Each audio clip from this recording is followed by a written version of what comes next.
Good morning, CHS. I'm Fallon. I'm Taylor. And welcome back to the Daily Buzz. Okay, it's the news with a buzz, gonna give it to you fast. From sports to hype to the things that make us laugh. When we talking yellow jackets, you know that we got the math. It's a center report that's never been this. Remember, only center juniors and seniors in good standing can buy prom tickets. A sophomore may be approved in good standing. No tickets will be sold at the door. Prom tickets will go on sale on Mila again, March 9th through March 15th. $50 for one ticket or $90 for two tickets. March 16th through March 29th, $60 for one ticket or $100 for two tickets.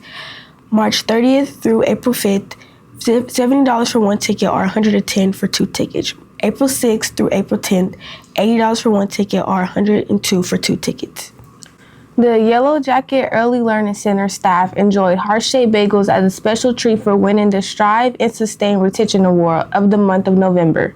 The topic of November was for captivated celebrations. The celebration was both thoughtful and uplifting, as their leader wanted to recognize the team's effort during a perfect month with a fun and meaningful surprise. And now, some videos from our production classes. Today I'll be talking with Miss Pretty about her classes and the things she teaches. Let's go.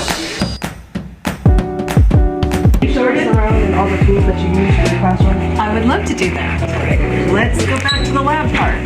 This is a microscope that we've used a couple times in class. You looked at your cheek cells so we can see things magnified.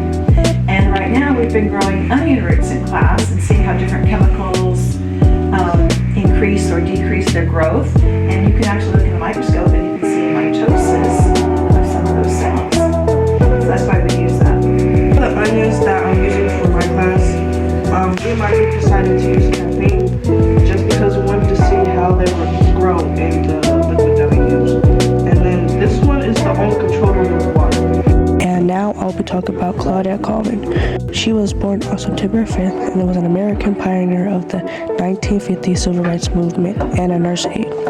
On March 2nd, 1955, she was arrested at the age of 15 in Montgomery, Alabama, for refusing to give up her seat to a white woman on a crowded, segregated bus. It occurred 9 months before the similar, more widely known incident with Rosa Parks. And that's all for my video on biology class and on Claudette Colvin. Was born in 1917 in Topeka, Kansas. Shortly after, her family moved to Chicago, a city that would shape her entire life. She grew up on the South Side in a neighborhood called Bronzeville. By 13, she was already publishing poems in magazines. In 1945, she released her first book, A Street in Bronzeville, poems about the everyday lives of Black families in her neighborhood. 4 years later, she wrote Annie Allen, a book about an ordinary Black girl growing up, told using the structure of an ancient epic poem. In 1950, that book won her the Pulitzer Prize for Poetry, making her the first Black author to ever win one.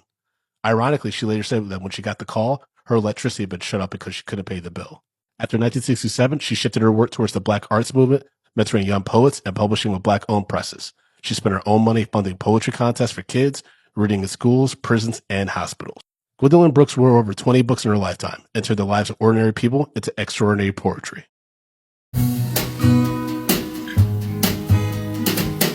Don't know much about history. And that's it for the Daily Buzz. Have a great day, CHS. It's the news with a buzz, gonna give it to you fast. From sports to hype to the things that make us laugh. When we talking yellow jackets, you know that we got the math. It's a center report that's never been this rad.